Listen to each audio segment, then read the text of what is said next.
All right, Scheid, as I mentioned already numerous times, has been extremely generous to us. And one of the things that they did share with us is this financial statement. And so here is the Scheid financial statement.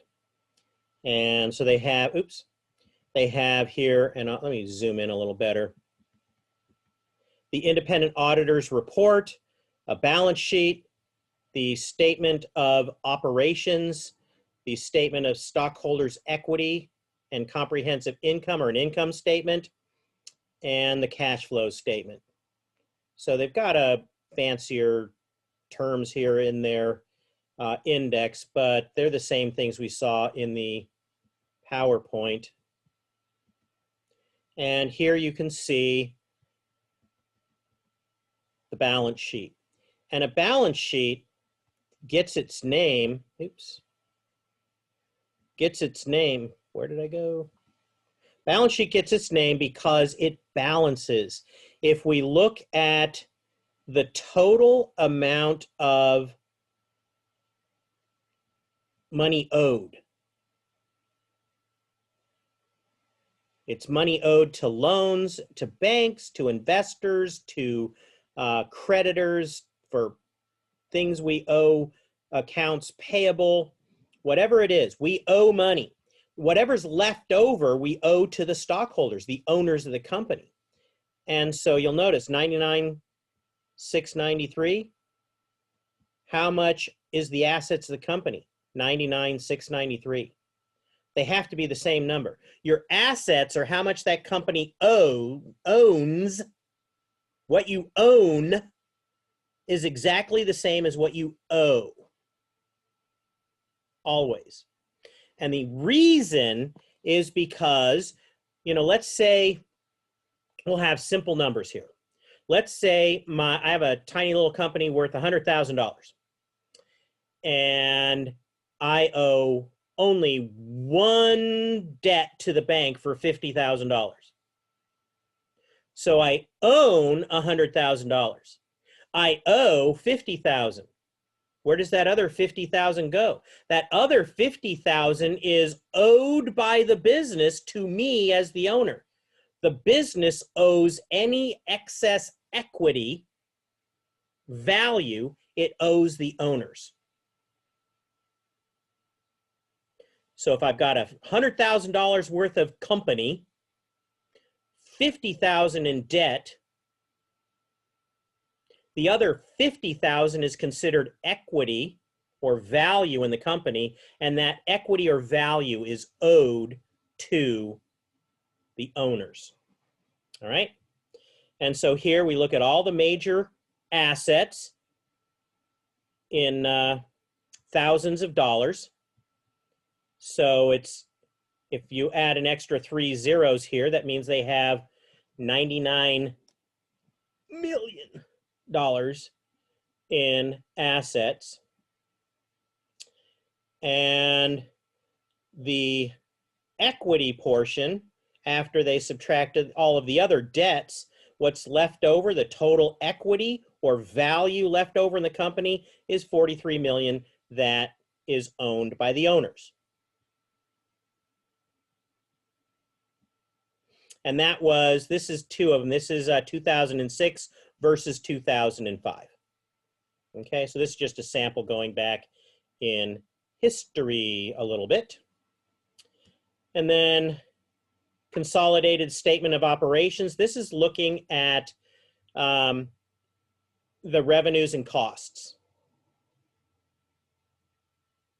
And so this is not going to balance. This is just adding up all of the different revenues and costs and profits and calculating the basic fundamental income and expenses. And then this one is the cash flows. Cash flows is something that's very, very different than the income because, for example, I own a business. And let's say it costs me $100 to do something, but I can make $120 off of that. 20% profit. That's not bad.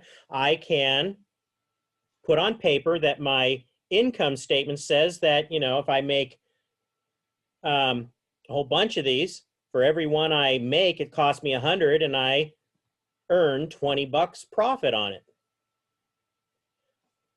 But that's not the whole picture.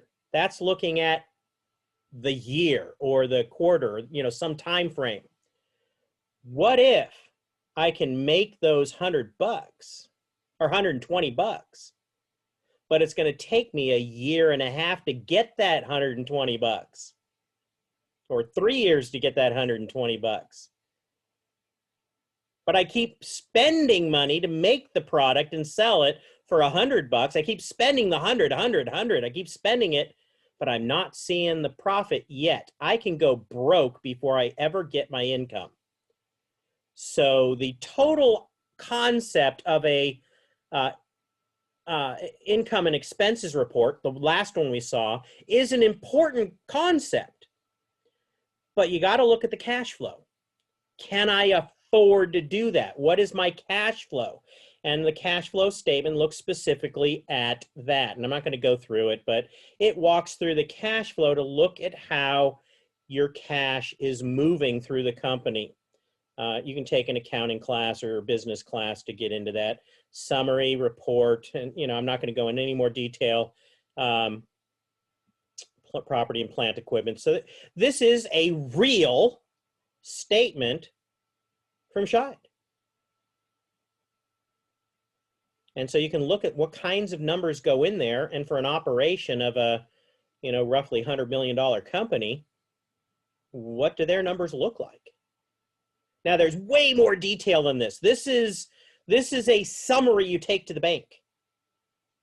Your actual budgets and your actual expenses, all of the fields and every fertilizer purchase you made, every pesticide purchase you made, all of the employees, the numbers in this document, this short document that I just told you, would be hundreds of pages of detail, hundreds of pages of detail. But it's all summarized. You know, things like inventories, all the stuff in inventory. And inventory for a company this size could take up many, many, many, many pages. And they've got the entire inventory as a one number. So again, this is just a business summary that you would take to a lender, and they might ask for other detail from you, but this is the business summary, and it really gives a good snapshot picture of three important views of the company's financial health: balance sheet, income statement, cash flows. All right.